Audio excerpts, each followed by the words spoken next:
সারাদিন কাজ করিস, ক্লান্ত হয়ে যাস।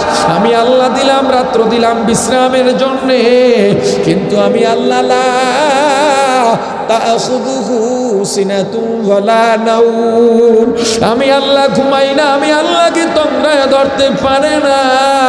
কারণ বান্দা গভীর রাতে তুই যদি আমাকে উঠে ডাক দিস, আমি আল্লাহ যদি ঘুমাইয়া যাই, তোর ডাকে সাড়া দেবে কে?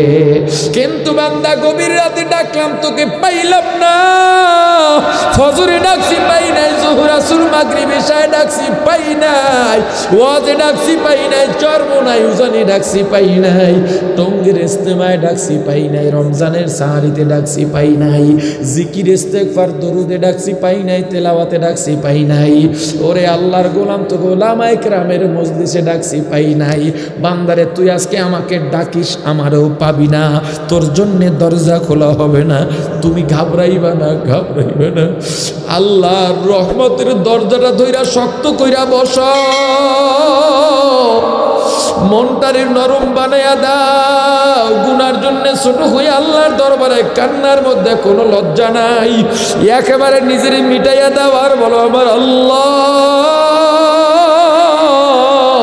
যত গুনাহ করি না কেন তবু আপনি আমার মাবুদ, আমি আপনার গোলাম, আপনার নাফরমান বান্দা। পাহাড় পরিবার গুনাহ মাথায় নিয়ে আপনার দরবারে হাজির। আমার গুনাহ যত বেশি হোক না কেন, আপনার রহমতের পাওয়ার অনেক বেশি। ও আল্লাহ, বুঝি নাই, আল্লাহ বুঝি নাই, শয়তানের ধোঁকায় পড়ছিলাম, নফসের ধোঁকায় পড়ছিলাম। আল্লাহ গো, উন্মাদনার ধোঁকায় পড়া রাত একটাই খেলা দেখছি, মানুষের ঘুম নষ্ট করে কষ্ট দিছি, বিরুদ্ধীদের কষ্ট দিছি, শিশুদের কষ্ট দিছি। আল্লাহ বুঝি নাই, আল্লাহ হারাম খাইছি, বুঝি নাই। আল্লাহ কত গালি দিছি, মিথ্যা বলছি, বুঝি নাই। হিসাব কইরা দেখছি আমার জীবন সূর্যটা একেবারে অস্ত যাওয়ার কাছাকাছি আছে। কখন জানি আজরাইল দাঁড়াইয়া যায়। ওগো আল্লাহ, বুঝি নাই, বুঝি নাই, আপনার দরবারে আইছি, আমাকে ফিরাইয়া দিয়েন না। আমার আল্লাহ, এই সারা দুনিয়ার যত প্রজাতির মা আছে, সব মায়েদের মায়া যদি এক জায়গায় করা হয়, বান্দার প্রতি আপনার মায়া তার চাইতে কোটি কোটি গুণে বেশি।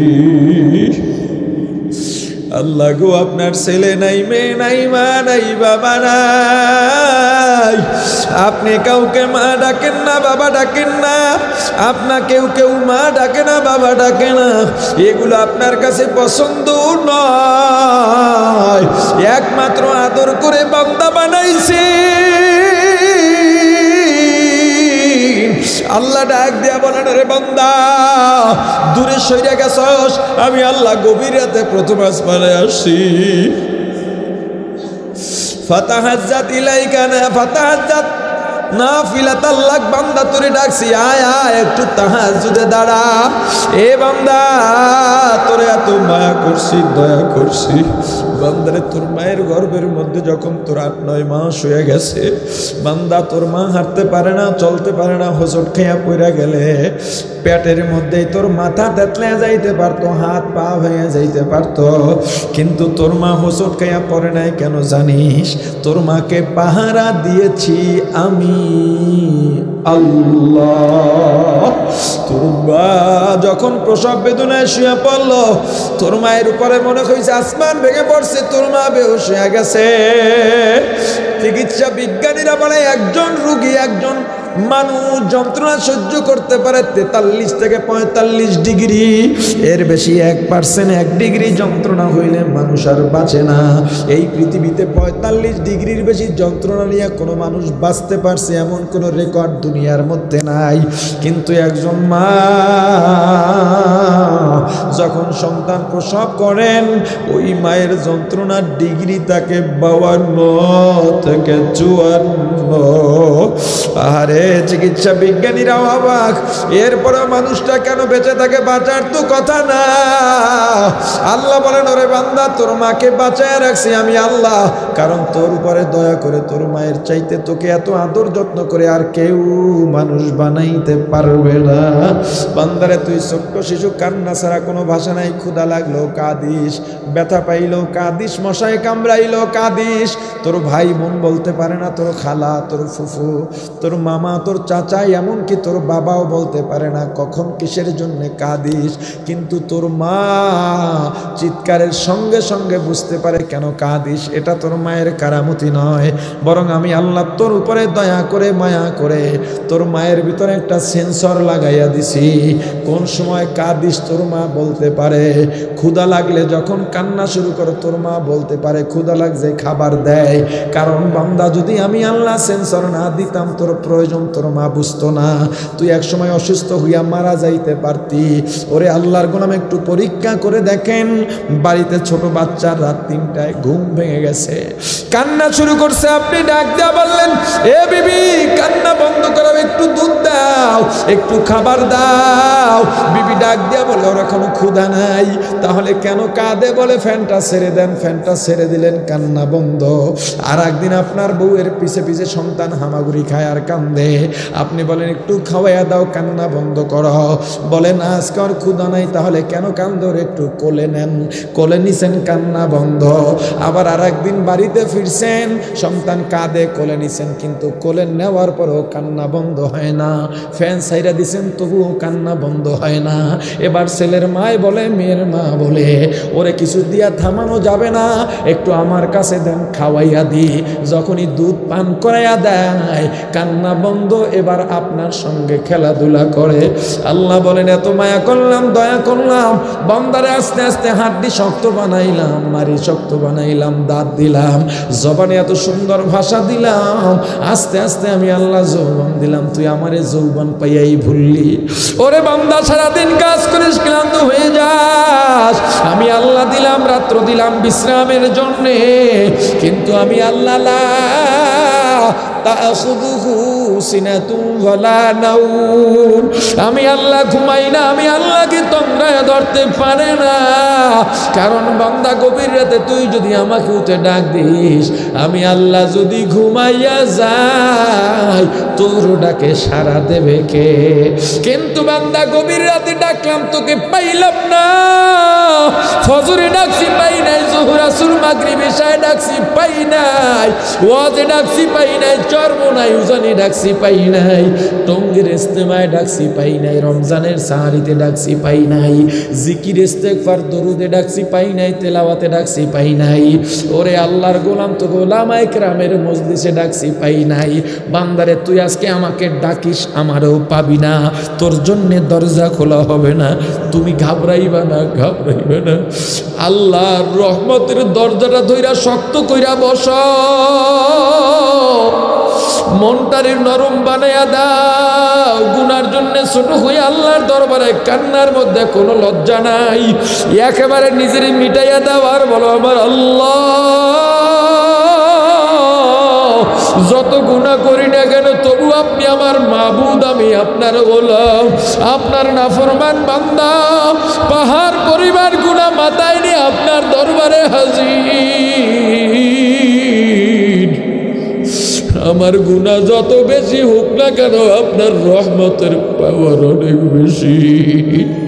ও আল্লাহ, বুঝি নাই, আল্লাহ বুঝি নাই, শয়তানের ধোকায় পড়ছিলাম, নফসের ধোকায় পড়ছিলাম। আল্লাহ গো, উন্মাদনার ধোকায় পড়া রাত একটাই খেলা দেখছি, মানুষের ঘুম নষ্ট করে কষ্ট দিছি, বিরোধীদের কষ্ট দিছি, শিশুদের কষ্ট দিছি। আল্লাহ বুঝি নাই, আল্লাহ হারাম খাইছি, বুঝি নাই। আল্লাহ কত গালি দিছি, মিথ্যা বলছি, বুঝি নাই। হিসাব কইরা দেখছি, আমার জীবন সূর্যটা একেবারে অস্ত যাওয়ার কাছাকাছি আছে। কখন জানি আজরাইল দাঁড়াইয়া যায়। ওগো আল্লাহ, বুঝি নাই, বুঝি নাই, আপনার দরবারে আইছি, আমাকে ফিরাইয়া দিয়েন না। ওগো আল্লাহ, আপনি যদি ফিরাইয়া দেন, আমার যাওয়ার কোনো জায়গা নাই।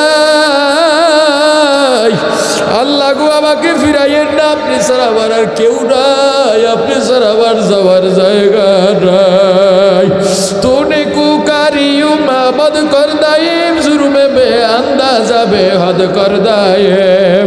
ও আল্লাহ, আমরা গুনাহ করার মালিক, আপনি মাফ করার মালিক। আল্লাহ, আপনি যদি মাফ না করেন আপনার দরজার থেকে সর্বনা। ও আল্লাহ, আপনি যদি আমাকে জাহান্নামে দেন আপনার কোনো লাভ নাই, আমি যদি জান্নাতে যাই আপনার কোনো ক্ষতি নাই। আমাকে বেঈমান নাফরমান বানাইয়া যদি কবরে পাঠান, ওই কবরের মাটি দুই দিক থেকে এমন জোরে চাপ মারবে, ওই চাপ সহ্য করার শক্তি আমার নাই। জাহান্নামের আগুন সহ্য করার শক্তি আমার নাই। ও আল্লাহ, আপনি মাফ করে দেন, আর করবো না। ও আল্লাহ, আর গুনাহ করবো না, তওবা করে আবার তওবা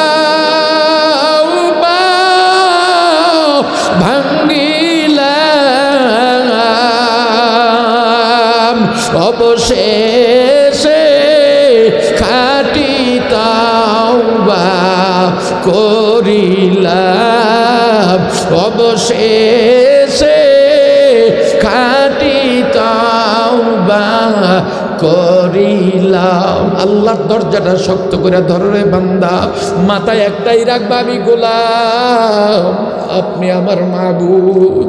একবার যদি আল্লাহ তোমার ডাকে সাড়া দিয়াই দেন, আল্লাহর রহমতের দরজাটা তোমার জন্য খুলে দিয়া আল্লাহ তোমাকেও কুদরতি কোলে তুলে, মা যেমন ধুলাবালুগুলো নিজ হাত দিয়া পরিষ্কার করে দেন, আল্লাহ তোমার আমার গুনার ধুলাগুলা পরিষ্কার করে দেবেন। শুধু তাই নয়, আল্লাহ ঘোষণা দিয়েছেন তওবার মতো যদি তওবা করতে পারো, গুনাহগুলা আল্লাহ নেক দিয়া পরিবর্তন করে দেবে। আল্লাহ বলেন, বান্দা কিভাবে দোয়া করবা আমি শিখাইয়া দিলাম, আমার শিখানো পদ্ধতিতে দোয়া করো, কবুল হয়ে যাবে। আল্লাহর পদ্ধতি আল্লাহ বলেছেন, তুমি যদি দোয়া করতে চাও, দোয়া করার আগে 1 নম্বরে আল্লাহর প্রশংসা করো। কার প্রশংসা? আরো জোরে বলেন। কেমনে প্রশংসা করবা? প্রশংসা করতে করতে বউরে যদি মা ডাকো তা তো হবে না। এই জন্যে কীভাবে প্রশংসা করবা? আমি আল্লাহর প্রশংসা করতে গিয়া অতিরিক্ত করে ফেলতে পারো, অথবা আমি আল্লাহর আজমত ও শানের খেলাফ করতে পারো। আমি শিখিয়ে দিলাম কিভাবে আমি আল্লাহর প্রশংসা করবা। আল্লাহ শিখাইলেন, ভালো করে শেখেন। সূরা ফাতিহা নিয়মিত পড়েন, অথচ উপলব্ধি নাই যে কত ফজিলতপূর্ণ এবং দামি একটা সূরা নিয়মিত তেলাওয়াত করি। আল্লাহ শিখিয়ে দিলেন প্রশংসা করবা আমার শেখানো পদ্ধতিতে। কি শব্দ দিয়া প্রশংসা করবা? আলহামদুলিল্লাহি রাব্বিল আলামিন।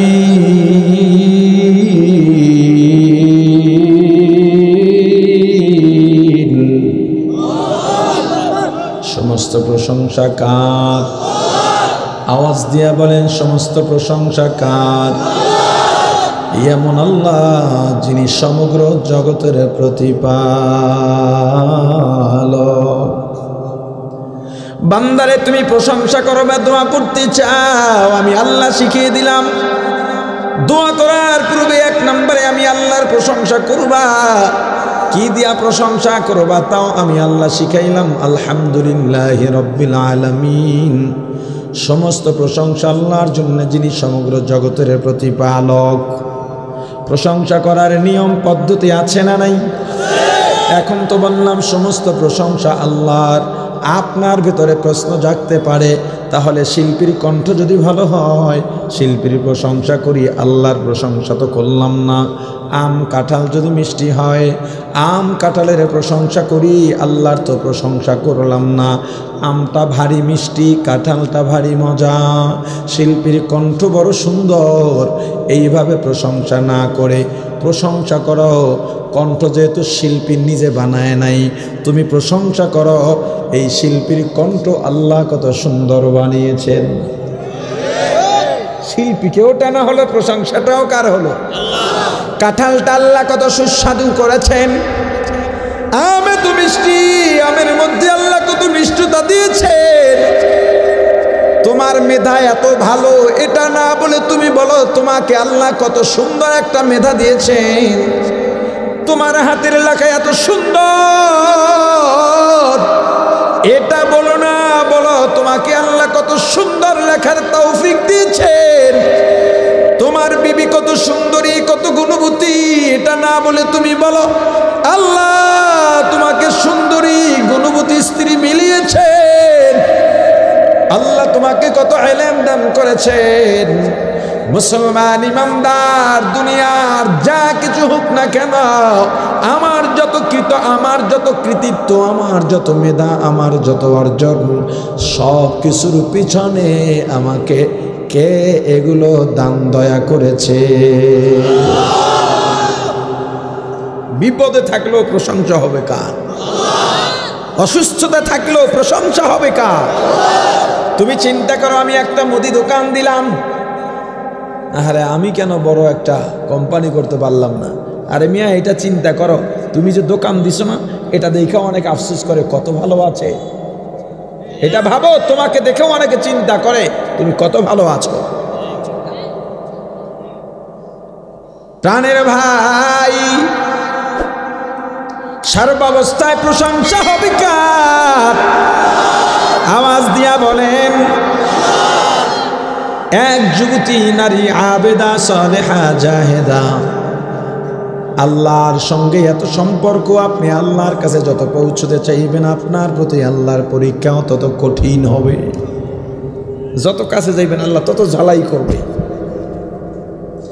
আল্লাহ মহিলাকে একটা পরীক্ষায় ফলাইলেন, ঝড় দিয়ে আল্লাহ সব উড়িয়ে নিলেন। আত্মীয় স্বজন, মা বাবা, ভাই বোন কেউ নাই, শুধু একা বেঁচে আছে ছোট একটা কুড়ের ঘর আল্লাহ অবশিষ্ট রেখেছেন। মহিলার মধ্যে কোনো চিন্তা নাই, মহিলার মধ্যে কোনো পেরেশানি নাই, ওই ঘরের মধ্যে বসবাস করেন। আর বাড়ির সামনে এক টুকরা জমি আছে, ওই জমিটা মানুষ দিয়ে চাষাবাদ করে, আর তার থেকে যে রিজিক আসে সেগুলো ভক্ষণ করে আল্লাহর শুকরিয়া আদায় করে। হঠাৎ একবার খবর পাইলেন মহিলার জমিনের মধ্যে ফলন ভালো হয়েছে, ফসল ভালো হয়েছে। আল্লাহর নেয়ামত দেখার জন্যে রাস্তায় চলে গেলেন, জমিনের সামনে দাঁড়ালেন। এত সুন্দর ফসল, যতটুকু জমি তার চাইতে ফসল বেশি। যেমন ধরেন 1 শতক জমিনের মধ্যে কতটুকু ধান হতে পারে, উদাহরণের জন্য বলি, ধরেন 1 মণ ধান হতে পারে, কিন্তু মহিলার 1 শতক জমিনের মধ্যে এবার 5 মণ ধান গম হতে চলেছে। এত সুন্দর ফসল, বরকত আল্লাহ দিয়েছেন। বরকত কাকে বলে? জমিন কম ফসল বেশি। কথা বলেন, বরকত কারে কয়? জমিন কম ফসল বেশি। এই যে মাদ্রাসা চলতেছে, আমার শায়খ মুর্শিদ মুহিউস সুন্নাহ আল্লামা মাহমুদুল হাসান গত কয়েকদিন আগে গাজীপুরের মুহতামিম সম্মেলনে বলেছিলেন, মাদ্রাসায় মানুষ টাকা দেয়, কম হোক বেশি হোক, তবে এই মাদ্রাসার টাকা দিয়া চলে না, মাদ্রাসা চলে ইখলাসের উপর ভিত্তি করে। কেন আপনি মনে করেন বিভিন্ন মাদ্রাসায় যে মাঠে কালেকশন হয়, 5 লাখ 10 লাখ নাম লেখায়, একটা বিল্ডিং করতে 1 কোটি টাকা চলে যায়, কোত্থেকে আইলো টাকাটা? একটা মসজিদের কয় টাকা দান আসে, কিন্তু একটা মসজিদে এত পরিমাণ টাকা খরচ হয়, কোত্থেকে এলো? এটা ভাবেন না, ভেবে দেখেন, মাথা ঘুরে যাবে। হয়ে গেছে, কিন্তু উঠে গেছে, এটা আল্লাহর দেওয়া বরকত। এটা কি? আল্লাহর দেওয়া বরকত। মহিলা গিয়া ফসলের সামনে দাঁড়াইলেন, শুকরিয়া আদায় করতেছেন। আলহামদুলিমান কদ্দারা খাইরাও ওয়া খাবালা, আলহামদুলিমান কদ্দারা খাইরাও ওয়া খাবালা, ওয়া শুকরু লিমান সাওয়ারা হুসনাও ওয়া জামালা, ওয়া শুকরু লিমান সাওয়ারা হুসনাও ওয়া জামালা, ফরদুন সামাদুন আন সিফাতিন খালক বারিউন, ফরদুন সামাদুন আন সিফাতিন খালক বারিউন, রব্বুন আযালিয়ুন খালাকাল খালকা কামালা, রব্বুন আযালিয়ুন খালাকাল খালকা কামালা শুকরে নেমাত নেমাতাত আফজু কুনাদ কুফরে নেমাত নেমাত নুকসা কুনাদ শুকরিয়া আদায় করতেছে, আল্লাহর হামসানা গাইতেছে। এত সুন্দর ফসল, হঠাৎ করে একটা আগুনের বাতাস এসে সব ফসল পুড়ে ভস্ম হয়ে যায়। মহিলার চেহারার মধ্যে কোনো চিন্তার ছাপ নাই, পেরেশানিও নাই, দুঃখও নাই, বরং আল্লাহর প্রশংসার স্পিড আরো বাড়ায় দিচ্ছে। এই আল্লাহর প্রশংসা করতে করতে বাড়ির ভিতরে যায়, পেছন থেকে একজন ডাকে, এই মা দাঁড়াও, তোমাকে আল্লাহ এত সুন্দর ফসল দিয়েছেন, শুকরিয়া আদায় করেছো, প্রশংসা করেছো, সেটা তো ঠিকই আছে, কিন্তু তোমার ফসল যে আল্লাহ নিয়ে গেলেন এরপরেও তোমার মধ্যে চিন্তার কোনো ছাপ নাই কেন? এবার মহিলা জবাব দেয়া বলে, আল্লাহর বান্দা বলেন ফসল দিয়েছিলেন কে? বলে আল্লাহ। কে দিছেন? আল্লাহ। ফসল নিয়ে গেলেন কে? বলে আল্লাহ। দিয়েছেন আল্লাহ, নিয়েছেন আল্লাহ, আমার কেন চিন্তা? আমি যেহেতু ফলাইতে পারি নাই, আমার বাহাদুরি কি? আমি তো ফলাইতে পারি নাই। কত মানুষ তো কত সার দিয়া কত যত্ন কইরাও ধান উঠাইতে পারে না। আমের বাগান, একজনের আমের গাছ পরিচর্যার খবর নাই, আম হইতেছে, আর এক বাগানে এত টাকা খরচ করা হচ্ছে, আম হয় না। কথা বলে না? দিছেন কে? আল্লাহ দিছেন, আমি কেন টেনশন করবো? আমার চেষ্টা তো শেষ। তুমি যাই বলো, আমি প্রশংসা আল্লাহর করেই যাব।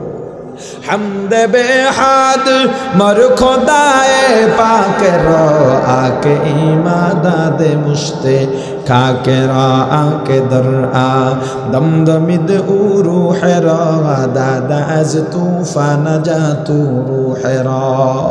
ক্ষমতাকার আল্লাহ নূহকে যেভাবে বাঁচাইতে পারেন, ইউনূসকে যেভাবে বাঁচাইতে পারেন, আদমকে যেভাবে রূহ দিতে পারেন, পৃথিবীর আর কেউ এভাবে পারা তো দূরের কথা, চেষ্টা করলেও তার পতন ঘটবে।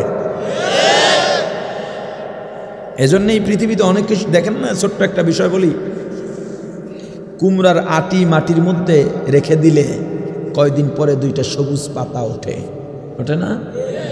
এই পৃথিবীর কোনো বিজ্ঞানী আজ পর্যন্ত এই কারণ বলতে পারে নাই কেন উঠবে পাতা দুইটা, কেন উঠবে, কি কারণে এই পাতা দুটো বের হবে।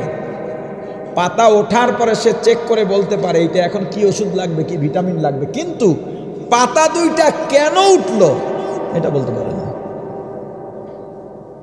জোয়ার ভাটা কেন হয় আজ পর্যন্ত কোনো বিজ্ঞানী বলতে পারে নাই। কি ভাবছেন মিয়া? আল্লাহ বলেন, তোর মায়ের গর্ভে আমি যদি তোকে ছেলে বানাই, এই পৃথিবীর কারো ক্ষমতা নাই ওরে মেয়ের বানাবার। আমি যেটা বলবো ওইটাই, আমি যেটা করব ওইটাই। আমি যদি বলি মেয়ে হবে, কেউ তাকে ছেলে বানাতে পারবে না। আমি যদি বলি 10টা আঙুল হবে 10টাই, আমি যদি বলি 9টা তো 9টা, আমি যদি বলি 12টা তো 12টা। দেখেন না মাঝে মাঝে অনেকের আঙুল 1টা 2টা বেশি দেখা যায়। আমি যদি বলি বেটে হবে, ও বেটে, কোনো ব্যায়াম করে লম্বা বানাতে পারবি না। আমি যদি বলি কালো হবে, ও কালো, ওকে কোনো ক্রিম দেওয়া ফর্সা বানাইতে পারবে না।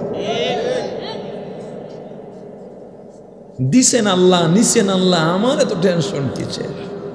আউলিয়ারা কারে কুবা ইখতিয়ার, জাহেলারা কারে দুনিয়া ইখতিয়ার, আশিকারা মিল্লাত মাযহাব জুদাস্ত, আশিকারা মিল্লাত মাযহাব খুদাস্ত।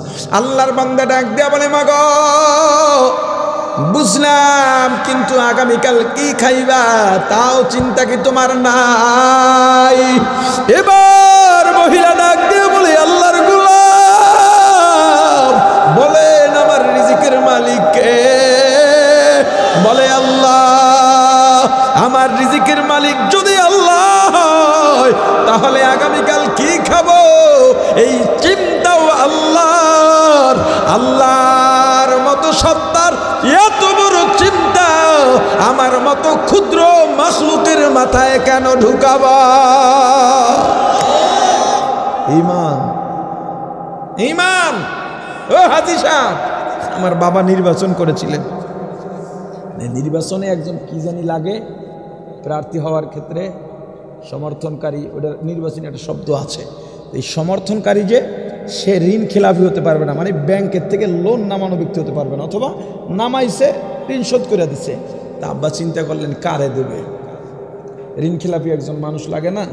ঋণ খেলাপি নাই মানে ব্যাংকের থেকে আব্বার কথা হয়েছে লোন আনছে শোধ করছে, এমন লোক হবে না। আমার লোক লাগবে যে জীবনে লোন নামায় নাই। আমি যেহেতু নির্বাচন করতেছি দিনের জন্যে, অতএব আমার লোন, আমার ব্যক্তি লাগবে যে দিনের সাথে অবাধ্যতা করে নাই।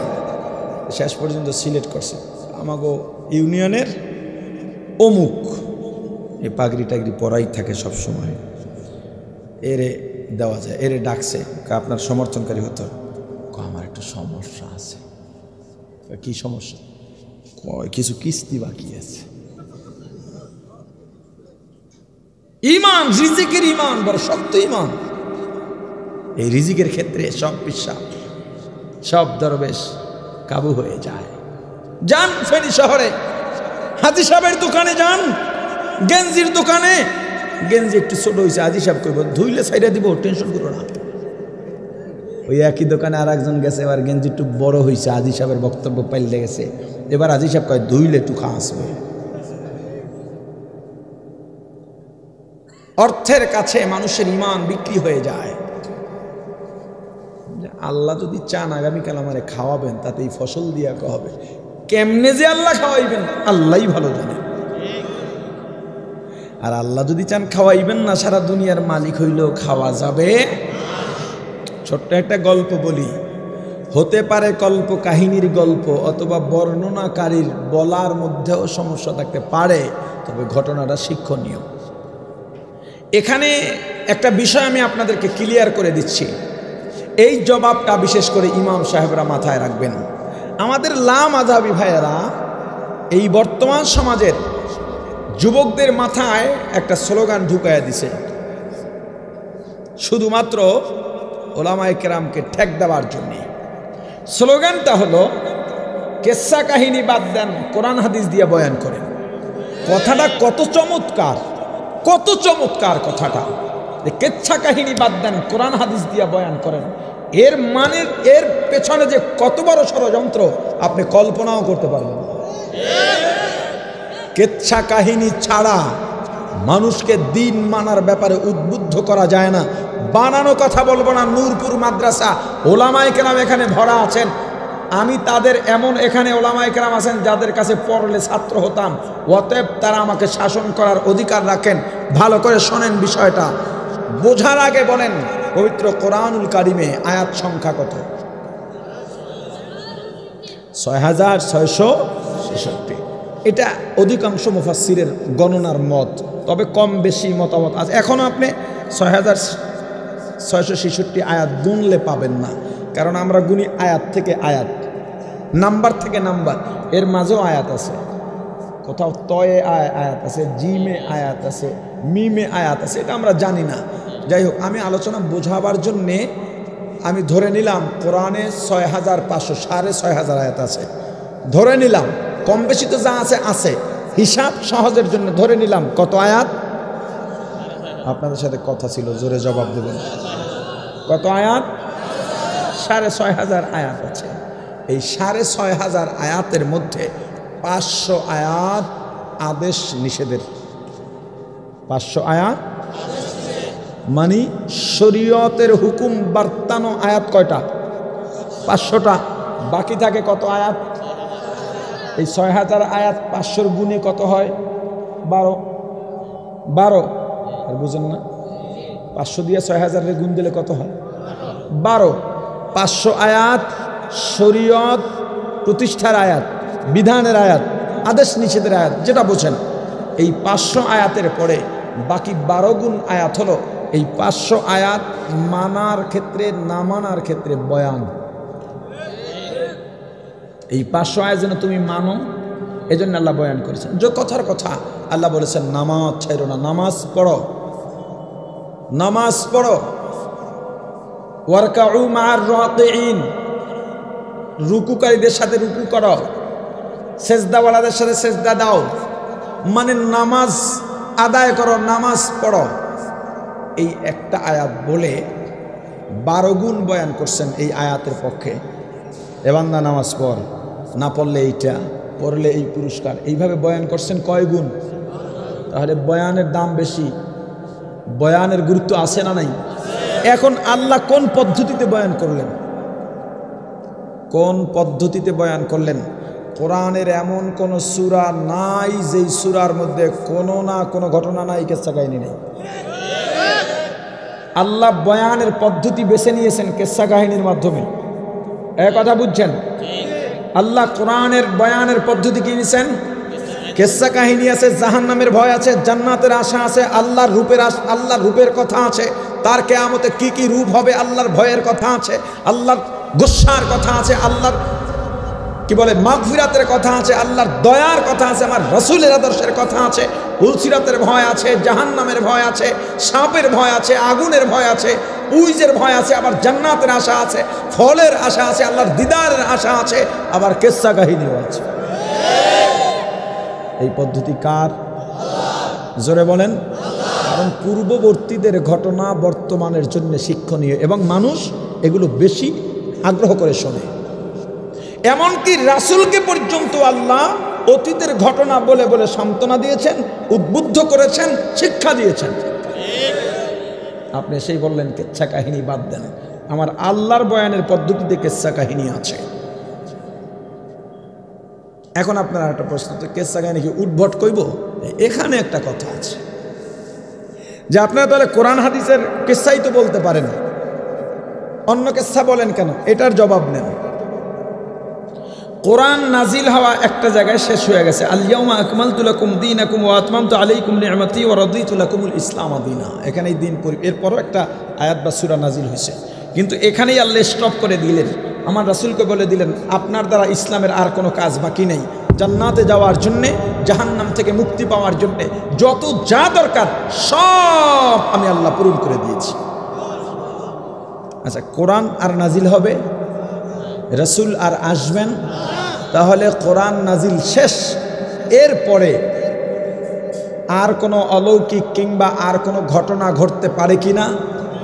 কোরআন নাজিল শেষ, এরপর আল্লাহ যেই মূসাকে দিয়া তার হাতের লাঠি সাপ বানায় দিলেন, যেই ইউনুসকে মাছের পেটে আল্লাহ নদীর মধ্যে 40 দিন বাঁচায় রাখলেন, যেই জাকারিয়া আলাইহিস সালামকে আল্লাহ গাছের মধ্যে ঢুকাইয়া ইহুদি নাসারারা গাছ কাটছে কিন্তু তার কিছু হয় নাই, জাকারিয়াকে বাঁচায় রাখতে পারলেন, যেই আল্লাহ পয়গম্বর ইব্রাহিমকে নমরুদের এত উত্তপ্ত আগুন, যেই আগুনের কুণ্ডলি বানিয়েছিল 1 মাইল 2 মাইল থেকে আকাশে পাখি উড়ে গেলে পাখা পুড়ে পড়ে যেত, সেই কঠিন আগুনের মধ্যে যেই ইব্রাহিমকে যেই আল্লাহ শান্তিদায়কভাবে বসবাস করালেন, সেই আল্লাহ কোরআন নাজিলের পর ক্ষমতা হারাইছেন। কি বুঝাইতে চাও? এরপরে আল্লাহ তার মুকাররবিন, পরহেজগার, মুত্তাকি বান্দার মাধ্যমে অলৌকিক ঘটনা ঘটাবার মতো ক্ষমতা রাখেন কি না? তাহলে সেই ঘটনা তো কোরআনে আসবে না, কারণ কোরআন তো নাজিল হচ্ছে না। কোরআন নাজিল হইলে আল্লাহ ওয়ালাদের কথাও কোরআনে নিতে পারেন কি না? আল্লাহ কি লোকমান হাকিমের কথা রাখেন নাই? সূরা নাজিল করেন নাই? তাহলে এই জমানায় বা রাসূলের পরের জমানায় আল্লাহ ওয়ালাদের মাধ্যমে যদি কোনো অলৌকিক ঘটনা ঘটতো বা কোনো শিক্ষণীয় ঘটনা ঘটতো, এই ঘটনা কোরআনে নাজিল করে আমাদেরকে শুনাইতে পারতেন কিনা? কিন্তু কোরআন তো নাজিল হবে না, তাহলে এই ঘটনা বলতে সমস্যা কোথায়? যখনই অলৌকিক ঘটনা বলি তখনই বলে এটা গাঁজাখুরি কথা, এটা মানুষের দ্বারা সম্ভব নাকি? কেন সম্ভব নয়? আল্লাহ কি পারেন না করাতে? এ কথা বলেন, পারেন কিনা আল্লাহ? আমার নিজের দেখা আমি হলফ করে বলছি, সত্য ঘটনা, ওয়াল্লাহি তাল্লাহি বিল্লাহি, যদি বিশ্বাস না করো তোমার ব্যাপার। আমি এটা বলার পর আমারে বলবে গাঁজাখুরি, মিথ্যা কথা বলে। শোনো ভালো করে, বরগুনা পীর সাহেব হুজুর চরমনায় দাদা হুজুর রহমতুল্লাহ আলাই, ইসহাক সাহেব রহমতুল্লাহ আলাইর খলিফা ছিলেন, সৈয়দ ফজলুল করিম রহমতুল্লাহ আলাইর খলিফা ছিলেন, মাওলানা আব্দুর রশিদ রহমতুল্লাহ আলাই, যেখানে আমি 9 বছর লেখাপড়া করেছি, ওই মাদ্রাসায় হুজুরের বয়ান চলে। ওই মাদ্রাসার শ্রোতাদের জন্য আলাদা হোটেল করা হয়, কম ভাড়ায়, কম টাকায় খাওয়া, অন্যান্য আর কোনো হোটেল বসতে দেয় না মাদ্রাসার স্বার্থে।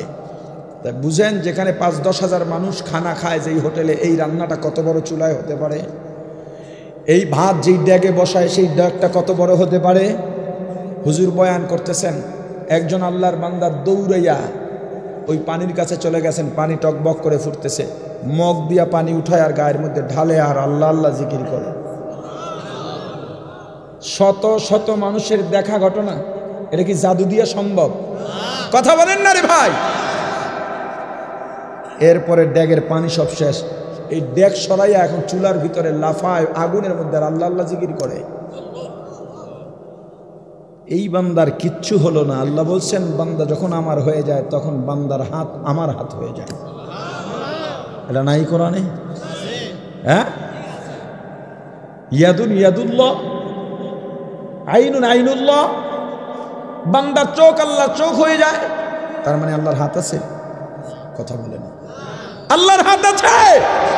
এর মানেটা কি? বান্দার এই হাত দিয়ে আল্লাহর বেজার হওয়ার মতো কোনো কাজ করে না। আল্লাহ যা চান বান্দার হাত দিয়ে তাই হয়। আল্লাহ চোখ দিয়ে যেদিকে তাকাইতে পছন্দ করেন, বান্দার যেদিকে বান্দাকে তাকানো পছন্দ করেন, বান্দা চোখ দিয়ে সেদিকেই তাকায়। অর্থাৎ এই কলব, এটা সম্পূর্ণ আল্লাহওয়ালা হয়ে যায়, মুকাররাবিন হয়ে যায়। এখন আপনি বলবেন এটা কি সম্ভব নাকি? কেন আল্লাহর দ্বারা এটা সম্ভব নয়? হ্যাঁ, এই জায়গায় একটা কথা আছে, ঘটনাগুলোর মাধ্যমে কোনো ঘটনা শিক্ষার জন্যে শিক্ষণীয় কল্পকাহিনীর গল্প বলা যায় আছে, যেই গল্পে শিরিক নাই, বেদাত নাই। কোনো গল্প দিয়া যদি মানুষের ঈমানে খতরা হয়, মানুষ শিরকির দিকে ধাবিত হওয়ার শঙ্কা থাকে, সেই ঘটনা বলা যাবে না। আমি বুঝাইতে পারছি? সেই ঘটনা বলা যাবে না। যেই ঘটনা মানুষকে শিক্ষা দেয়, দিনের দিকে নিয়ে আসে, সেটা বলা যায়। কল্পকাহিনীর গল্প কেউ বলে, সেটা বলে নিতে হয়। এই ঘটনাটা হয়তো কোনো কিতাবে নাই বা বাস্তবতা নাই। এখন আল্লাহওয়ালাদের কোনো ঘটনা বর্ণনাকারী যদি মিথ্যা বানাইয়া বলে, সে দায়ভার তার। কিন্তু লোকটা যদি সত্য বলে আর আপনি যদি তাকে মিথ্যাবাদী বানান, তখন কি হবে? হ্যাঁ, আল্লাহ আমাদের মাফ করেন। এবার শোনেন রিজিকের ব্যবস্থা আল্লাহ কিভাবে করেন। বাইজিদ বুস্তামি রহমতুল্লাহ আলাইহির জমানার ঘটনা। বাইজিদ বুস্তামি রহমতুল্লাহ আলাই এবং আবু আবদুল্লাহ আন্দুলুসি রহমতুল্লাহ আলাই, এই দুইজনই তো পীর ভাই নাকি মুরিদ? আর একজন জানি কে ছিল? আল্লামা শিবলি রহমতুল্লাহ আলাই। এই দুইজন সফর করতেছেন। সফরের পথে একটা গাছের নিচে শুয়ে আছেন। ওই সময় একটা পাখি পায়খানা করে দিয়েছে। এটা বাইজিদ বুস্তামির গায়ের উপরে পড়েছে। ঘুম ভেঙে গেছে। জালালিয়তের নজর দিয়ে তাকাইছেন, পাখিটা ওখানেই মরে গেছে। এরপরে সামনে হাঁটতেছেন, নামাজে রক্ত হইছে, পানি লাগবে। বাড়ির মধ্যে গিয়া একটা ঘর দেখছেন, এই পানি দাও, একটু অজু করবো, আমি বাইজিদ বুস্তামি। ভিতর থেকে কোনো আওয়াজ নেই। আবার বলে, পানি দাও। এত বড় সাহস! আমি বাইজিদ বুস্তামি পানি চাচ্ছি, নামাজের সময় যাচ্ছে। ভেতর থেকে মহিলা ডাক দিয়া বলে, এ বাইজিদ বুস্তামি, এটা ভদ্র মহিলার বাড়ি, আস্তে কথা বলো। এটা পাখি মারা নয় যে তোমার নজরে আমি মরে যাব। বাইজিদ বুস্তামি অবাক হয়ে গেলেন, তুমি এটা কোত্থেকে জানলা? বলে, আমার স্বামী একজন দিনদার, কিন্তু আমার স্বামী অসুস্থ। আমার স্বামী কাজ করতে পারে না। আমি যে বাইরে গিয়ে কাজ করব, স্বামীর জন্য রিজিকের ব্যবস্থা করব, সেটা আমার দ্বারা সম্ভব না। আমি আল্লাহর দরবারে নিয়মিত দোয়া করি, তওবা করি। আল্লাহ একটা পাখির মাধ্যমে আমার স্বামীর রিজিকের ব্যবস্থা করতেন। আজকে পাখি রিজিক নিয়ে আসে না, আমি নামাজের মধ্যে দাঁড়িয়ে গেলাম। আল্লাহ, আমার কন্যা ফরমানির কারণে রিজিক বন্ধ হয়ে গেল। আমাকে জানানো হইল, যেই পাখিটা রিজিকের ফয়সালা করত, যার মাধ্যমে ওই পাখিটা বাইজিদ বুস্তামির জালালিয়ত নজরে দুনিয়ার থেকে বিদায় হয়ে গেছে। আমি যত সম্পদের মালিক হই, আল্লাহ চাইলে আমারে না খাওয়া রাখবেন। আর যদি আমি গরিব হই, আল্লাহ চাইলে পাখির মাধ্যমে, আল্লাহ আবাবিল পাখির মাধ্যমে হাতি বাহিনীরে শেষ করছেন না? আল্লাহ পাখির মাধ্যমে রিজিক দিতে পারেন না? দোয়া করার নিয়ম পদ্ধতি, এক নম্বরে কি করা লাগবে? আল্লাহর প্রশংসা। কার? জোরে বলেন, কে বলেছেন? প্রশংসা শিখাইছেন কে? আর জোরে কোন শব্দ কি বলেন? সবাই বলেন, পুরোটা বলেন। কোন শব্দ দিয়া, বাক্য দিয়া আল্লাহর দরবারে আল্লাহর প্রশংসা করব, বলেন সবাই। কি একটু পুরাটা বলেন, আয়াতটা বলেন সবাই। বান্দা প্রশংসা করার পরে 2 নম্বরে আমি আল্লাহর গুণগান করবা। কি দিয়া গুণগান করবা সেটাও তো তোমাদের জানা নাই, সেটাও আমি আল্লাহ শিখা দিলাম। আর রহমানির রহিম,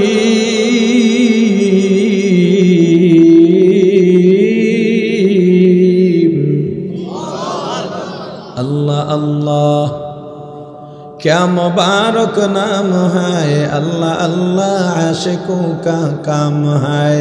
या इलाही तू मेरा रहमान है, या इलाही तू मेरा रहीम है।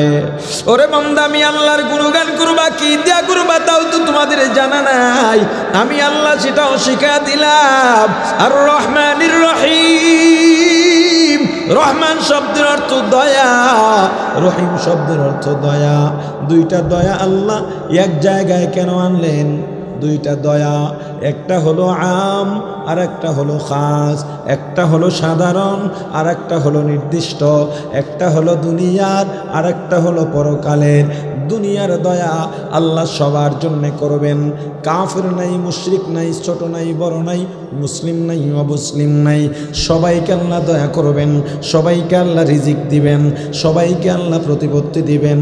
যদি দুনিয়ায় আল্লাহ কাফিরদের দয়া না করতেন, কাফিরদের উপরে আল্লাহ রিজিক না দিতেন, এই দুনিয়ার কোনো কামও পাওয়ার শক্তি নাই। কিন্তু কিয়ামতের ময়দানে চাইলেই তুমি দয়া পাইবা না। কিয়ামতের ময়দানে আল্লাহর অনেকগুলো রূপ হবে, অনেকগুলো রূপ ধারণ করবেন। কখনো কহ্হার নামের রূপ, কখনো রহমান রহিম নামের রূপ, কখনো গাফফার নামের রূপ, কখনো সাত্তার নামের রূপ।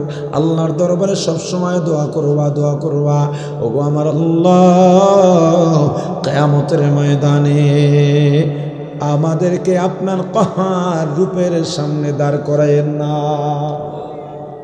যদি কহ্হার রূপের সামনে আল্লাহ দাঁড় করাইয়াই ফেলান, ফামান ইয়ামাল মিসকালা যাররাতিন শাররান ইয়ারা, এক যাররা গুনাহ যদি হয় মাপ পাওয়ার কোনো উপায় নাই। এক যাররা কারে কয়? শীতের দিনে সকালের সূর্যের আলো কুয়াশা ভেদ করে বেড়ার ফাঁক দিয়া, টিনের ফাঁক দিয়া, জানালার ফাঁকা দিয়া ঘরের মধ্যে যখন পড়ে, দেখবা ওই আলোর মধ্যে রেণু রেণু দৌড়ায়। ওই একটা রেণু হলো এক একটা রেণু একটা জাররা। সুতি কাপড় ভিজাইয়া ভালোভাবে নিংড়াইয়া জোরে যদি ঝাড়া দেওয়া হয়, দেখবেন পানির রেণু রেণু উড়ে যায়। ওই একটা রেণু হলো একটা জাররা। এমন এক জাররা যদি গুনাহ হয়, আল্লাহ বলেন এক জাররার গুনার শাস্তিও ভোগ করা লাগবে। আর আল্লাহ যদি দয়া করে মায়া করে আল্লাহর দয়ার রূপের সামনে পড়ে যাই, গাফফার রূপের সামনে পড়ে যাই, সাত্তার রূপের সামনে পড়ে যাই, একটা মাত্র গুনাহ বাকি, একটা মাত্র গুনার জন্যে আমি জাহান্নামে চলে যাচ্ছি, এই একজন আমার ফেরেশতারা জাহান্নামের ফেরেশতারা আমার হাতে পায়ে জাহান্নামের শিকল লাগাইয়া টেনে হেঁচড়ে জাহান্নামের দিকে নিয়ে যায়। আমি বড় আশা নিয়া আমার আল্লাহর কুরসির দিকে বারবার ফিরে তাকাই, বারবার ফিরে তাকাই। আল্লাহ ডাক দেয়া বলবেন, ওরে বান্দা এদিকে কেন বারবার ফিরে তাকাস, এদিকে আয়, শুনি তোর কি দুঃখ। আল্লাহ সামনে দাঁড় করায় বলবেন, বান্দা বারবার আমার দিকে কেন তাকাস? বান্দা জবাব দেয়া বলবে, আল্লাহ একটা নেকের অভাবে জাহান্নামে যাইতেছি।